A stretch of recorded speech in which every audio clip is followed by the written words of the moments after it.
Two other things I thought of. First of all, I said that negative thoughts come, right? And you don't want to push them away. But there would actually be an attachment possible with negative thoughts, and that would be wanting, the desire to have the opposite of the negative thought, or the desire to not have a negative thought, right? So that would also be an attachment.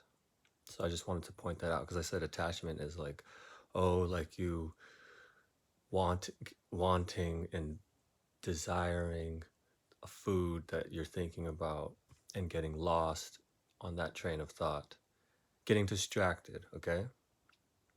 So I should have said these things in the last video. So you don't want to get distracted by, let's say, anger, judgment, hate, which is all connected. It's basically the same thing, just different levels of it. So that we understand. We understand when we push things away. But there's also attachment, which is probably more subtle, right? So let's say you have a negative thought like, I suck, or something. I suck at meditating. And then there could be an attachment of, I wish I didn't suck at meditating. That's like, I don't know, maybe that's both, but there's a form of attachment there because you're wanting something else. You want to be better. You want, you know what I mean? So that's an attachment. That's not objective. That's subjective. That's, I want to be better at meditating, you know? So, and that distracts you. In the same way, of course, anger would distract us, or judging and thinking about someone that we don't like while we're meditating. And again, it's fine that it's there. It's just don't add to it. It's just there. It's just there. Fine. It might be there for a long time, and that's fine. Don't judge it, and don't judge that you're judging it. That's another good point.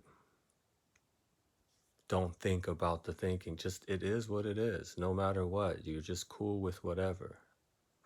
Okay? It's a very subtle art, and it's amazing for your life. It's amazing for your mind, which then changes your life, changes how you affect other people around you too. So remember, you don't want to get distracted. You're just sitting there.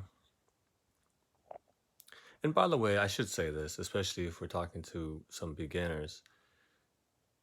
First, when you meditate, focus on something. Focus on your breath. You can focus on your belly moving in and out. You can focus on the sensations you feel as the belly warms up, or what have you, whatever feelings there are. And try to just focus on that. And then you'll get distracted, and you'll attach to the food you're going to eat, or you're going to attach to wanting this to be over, or you're going to attach to anything, right? But forget that. I mean, not forget that, but also, I already said enough attaching things, but also pushing away stuff. Oh, I don't want to feel, what's this feeling of fear inside my body? You know, that's pushing it away. When you tense up because you're not at peace with the fact that you feel this feeling of fear in your lower back, for instance, for no reason. And it is what it is. Try not to tense up. It is what it is. Accept and respect anything and everything, and then it'll go away sooner. I feel this tension in my leg, or of course there's pain too when you meditate, you know. I'll get into the physical part of it in the next video, but you know, maybe you have a nagging feeling in your, you know, in your neck, and it's tense, and then you're thinking about that, and just try not to be distracted and go back, and then you catch yourself. In fact, this is a very important point too.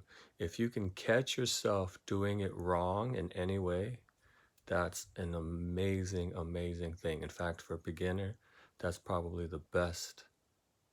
That's the biggest success you could have, okay? I want to really stick that in your head. It's very important for you to know that.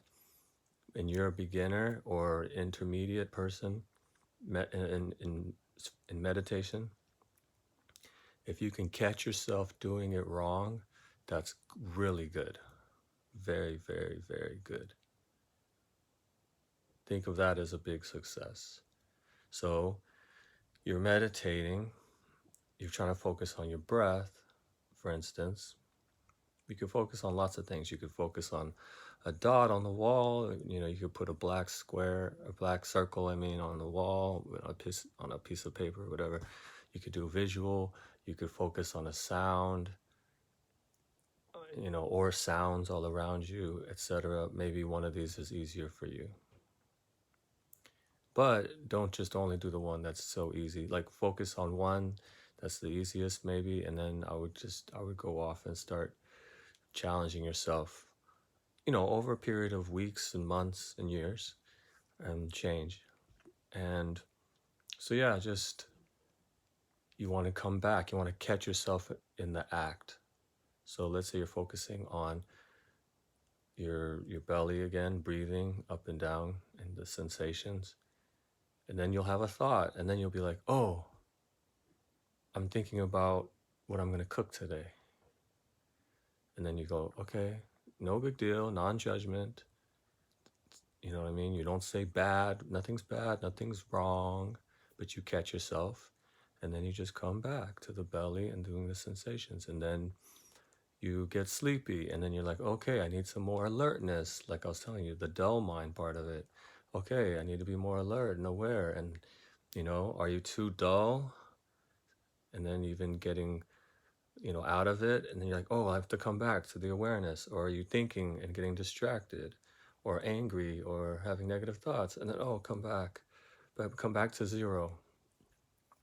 Zero is perfect because not only is zero negative to the, say, sleepy side, cow mind distracted, cow mind unaware, unalert side. So it's like perfect, unalert, sleepy, right? Perfect, unalert, then sleepy. And then you could go on the positive side.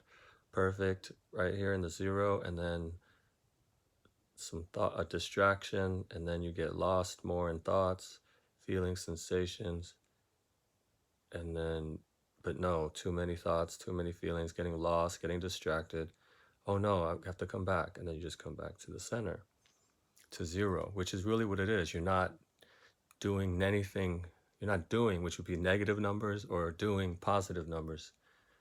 I just thought of that. That works, actually, because then zero is not doing anything. You're just being. Or in the case of what we're just talking about, you're being focused on an object, a meditation object, which would be, for instance, your breathing. Okay? I'll do the video on meditation from a physical standpoint, which is actually very difficult too. People think meditation is mentally difficult, psychologically difficult, but it's also physically difficult. And of course, those two things are hand in hand. Because when you're in pain, then it affects your mind. When you're, and vice versa.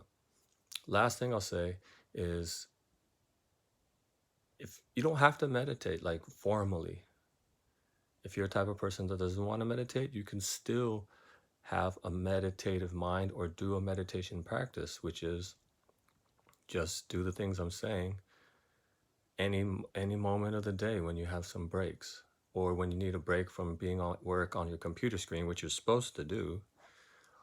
All you do is, no matter what you're doing, I don't care if you're laying down, I don't care if you're standing, I don't care if you're sitting, I don't care about anything. It doesn't matter, because meditation ultimately is your mind. It's not about the actual form that you're doing, like a sitting meditation or walking meditation. Ultimately, meditation is a state of mind, but you got to usually do these practices to get better at it. But if you're not going to do that, it's fine. Just do what is called mindfulness practice. And you're basically practicing this, but as you're going about your day. Same thing. You are in the present moment.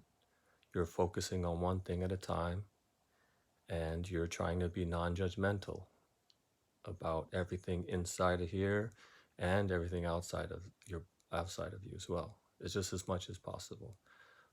Being in the present moment, non-judgmentally, and just being.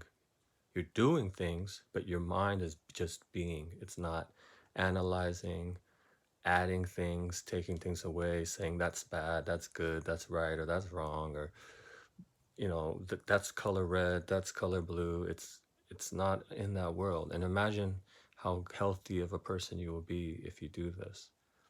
And you're going to be the antithesis of the world we live in. So you need this as a medicine for being part of this society with nowadays the YouTube comments and the social media comments alone, it's much worse than it used to be. And then you already have the news with trying to trigger you, marketing, and feeling bad about everything and making you scared and insecure. So do this practice. You don't have an excuse. If you don't want to do any formal practice, do mindfulness practice throughout the day and take a minute or 2 or 3 or 4 or 5 here and there throughout the day, and just no matter where you are, just do what I'm saying. Like, that's meditation practice. That is formal meditation practice without actually doing the physical thing, which is cool too. You could do it at work and no one has to know you're doing it. You're just trying to be present and zeroing out and being non-judgmental and focusing on one thing or not, or just trying to zero out and just not think of anything and reset. All right, peace.